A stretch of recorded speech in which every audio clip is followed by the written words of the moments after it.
Welcome. We will test Riboswitch Design Assistant, the software from iGEM Tec-CEM HS 2016 team. First, we will open the software. This software allows us to design easily Riboswitches based on sequence that we input to it. The first step is to select the sequence to detect. As the software says, we first have to know if we want the Riboswitch to interact only to one strand or with multiple strands. We will select with multiple strands in order to test the full capabilities of this software. Here opens a closed tile window. As he says, we have to enter the name of the sequence and then the sequence. Let's suppose we want to design a Riboswitch for detecting E6 proteins in HPV16 and HPV18. So we copy the first strand. Well, we select that is a DNA sequence, the name of the sequence, and the sequence, and also with the for HPV18.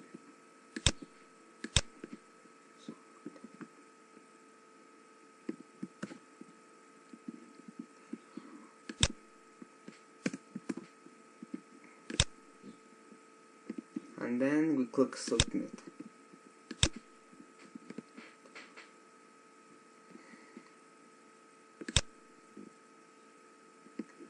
Oh, wait. And here is our sequence alignment. As we see, here I have many common bases in this area. So let's copy a part of this area. And then here says, press any key when you have your selected sequence, so we will click enter. Then in order to verify the specificity, we have to run a blast with our selected sequence. So let's procure the sequence and run it.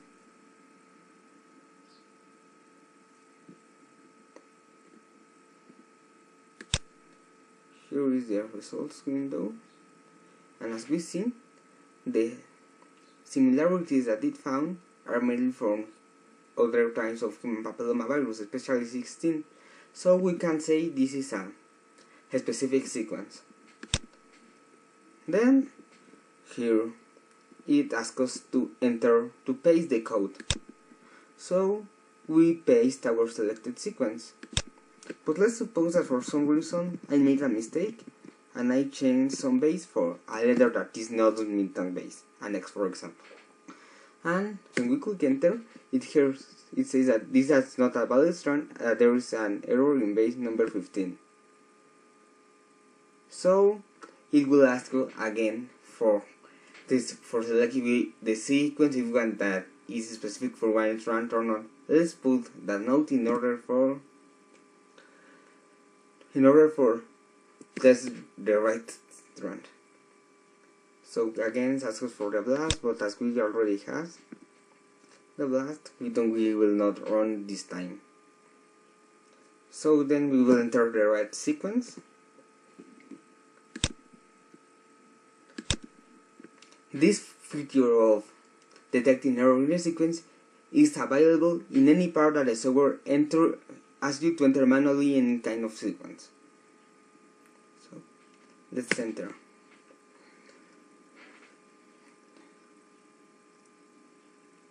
Then the software asks us for select a ribosome site or enter it manually. Then we will let's select BBA B0030 because it's the one with the higher efficiency.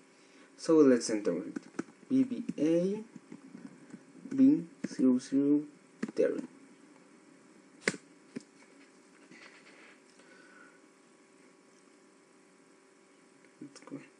And then the promoter. This we have to enter it manually. So for example, let's select the promoter BBA R0010. We copy the sequence and we paste here the sequence and enter.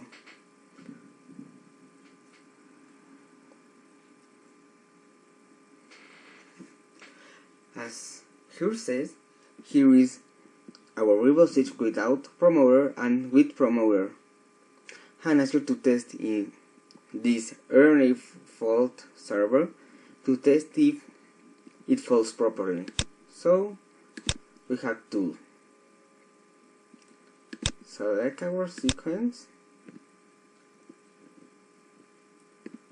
our Riboswitch you can get the promoter for folding, copy, and here we paste it. And let's proceed in order to see if our Riboswitch folds properly.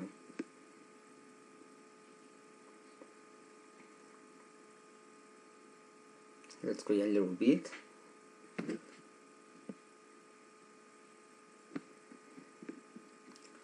And here is the folding of our Riboswitch. As you can see, here are the reverse complementary sequence and modified original sequence with a base change in order to here have the min loop and the main loop with the RBS. So as we can see, we have successfully generated a folding Riboswitch. Next, tell us, press any key when you are ready. We press again enter. And here asks us if we want to add prefix and suffix or a reporter protein. For testing the software, we will ask for adding a reporter protein.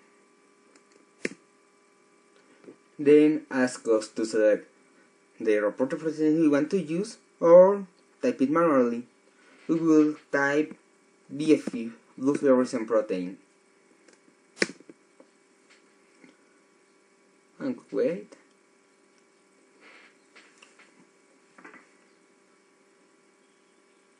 And then also ask us for the terminator sequence. We will type the sequence for BBA B0015 terminator. We paste it here. Press enter.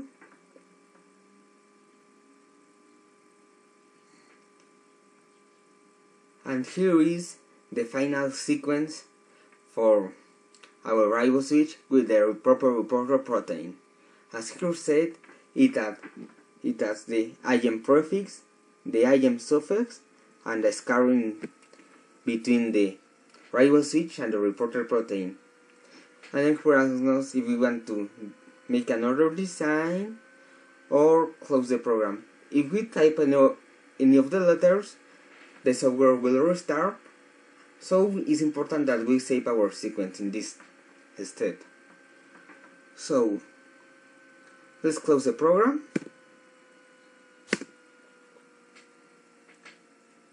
Here are the credits, and in order to run this software, it's important to note that you need to have Python 3.5 installed in your computer. Also, it's important that you have internet connection. If you want to test our software by yourself, it's available for download in our wiki. Thanks from iGEM Tec-CEM HS 2016 team from the project Papillo Finder.